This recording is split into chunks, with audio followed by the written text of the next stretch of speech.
क्या लगता है आपको, अगर एक हिप्पोपोटामस और एक लायन की लड़ाई होगी तो कौन जीतेगा? एक तरफ लायन जो अपनी स्पीड और तेज धारदार जबड़े के लिए फेमस है, जो एक ही झटके में जानवरों को चीर डालता है। वहीं दूसरी तरफ हिप्पोपोटामस का ग्रीक में मतलब है वाटर हॉर्स। हालांकि हिप्पोपोटामस पानी में दौड़ नहीं सकता क्योंकि इसका वजन 3000 LB होता है। अगर इसकी जबड़े की बात की जाए तो यह एक ही झटके में बड़े से बड़े जानवरों को चबा देता है। इसका जबड़ा बहुत ही मजबूत और बहुत ही बड़े आकार का होता है, जिस वजह से बहुत सारे जानवर इसके पास जाने से भी डरते हैं। यहाँ तक कि लायन भी जब हिप्पोपोटामस पानी में रहता है तब लायन भी इसके पास जाने से डरते हैं, क्योंकि पानी में ये बहुत ही ज़्यादा आक्रामक होते हैं। लायन सबसे ज़्यादा जेब्रा और हिरन का शिकार करते हैं। जेब्रा का शिकार करना सबसे ज़्यादा पानी पीते वक्त किया जाता है, लेकिन हिप्पोपोटामस के केस में लायन तब उनका शिकार कर सकते हैं जब हिप्पोपोटामस पानी से बाहर घूम रहे हों। तब उनका शिकार करना लायन के लिए आसान हो जाता है। लेकिन अगर यही मुकाबला पानी के अंदर हो तो हिप्पोपोटामस के आगे लायन भी घुटने टेक देता है। एक लायन कभी भी एक हिप्पोपोटामस का शिकार अकेले नहीं कर सकती। ये बात लायन बहुत ही अच्छी तरह से जानते हैं, इसीलिए लायंस हमेशा झुंड में शिकार करते हैं। अडल्ट हिप्पोपोटामस का शिकार करना आसान काम नहीं होता है, इसीलिए लायंस हमेशा छोटे और नवजात हिप्पो का शिकार करते हैं। बच्चे हिप्पो आसानी से लायंस के झांसे में फंस जाते हैं, जिससे उनका शिकार करना आसान हो जाता है।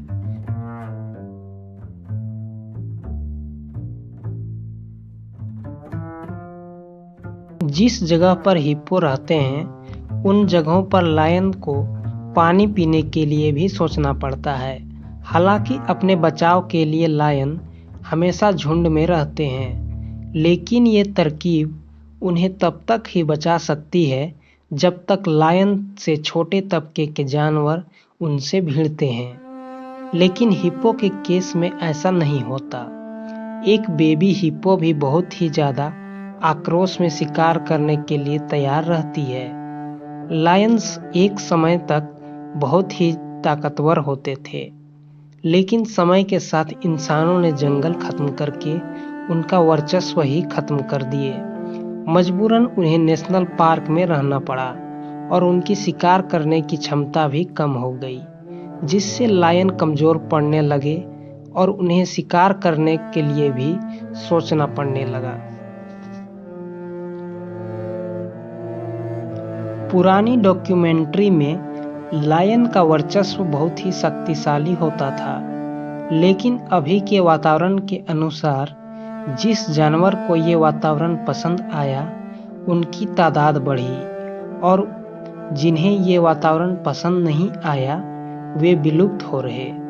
हालांकि लायन और हिप्पोपोटामस दोनों ही विलुप्ति के कगार पर खड़े हैं। लायन की कई सारी प्रजातियां विलुप्त हो गई और हिप्पोपोटामस भी अब विलुप्त के कगार पर खड़ी है।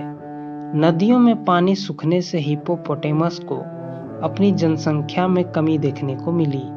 हिप्पो का वजन ज़्यादा होने के कारण उसे पानी में रहने से आराम मिलता है, लेकिन जब पानी एक ही जगह बची हो तो लायन और हिप्पोपोटामस के बीच हमेशा जंग छिड़ी रहती है।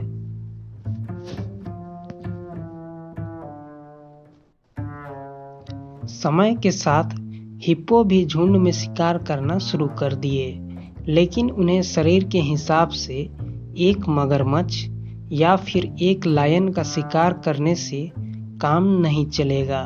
उन्हें अगर अपनी वर्चस्व बढ़ानी है तो उन्हें अपना टेरिटरी छोड़कर अन्य के टेरिटरी में घुसकर शिकार करना होगा। हालांकि इससे बहुत बड़ी जंग की शुरुआत होगी, लेकिन ये परंपरा सदियों से चली आ रही है और ये परंपरा लायंस के द्वारा शुरू की गई थी। लेकिन अब लायंस को अपना ही कानून पसंद नहीं आ रही, जब हिप्पो झुंड में उनका शिकार करना शुरू कर रहे। अगर लायंस को अपना वर्चस्व कायम रखना है तो उन्हें इंसानों का पालतू बनना छोड़कर इंसानों का शिकार करना शुरू करना होगा, तभी उनकी टेरिटरी बड़ी हो पाएगी, अन्यथा समय के साथ जंगल और छोटी होगी। पानी में रहने के कारण भविष्य में हिप्पोपोटेमस की जनसंख्या बढ़ेगी, क्योंकि बाढ़ भविष्य में ज़्यादा आएगी तो उनके लिए शिकार और घर दोनों सुरक्षित रहेगा। लेकिन भविष्य में लायंस को अपना घर छोड़ना होगा, क्योंकि इंसान अपनी जनसंख्या तेजी से बढ़ा रहे और जंगल तेजी से नष्ट हो रहे। आज के एपिसोड में बस इतना ही। चैनल को सब्सक्राइब करें और वीडियो को लाइक करें। धन्यवाद।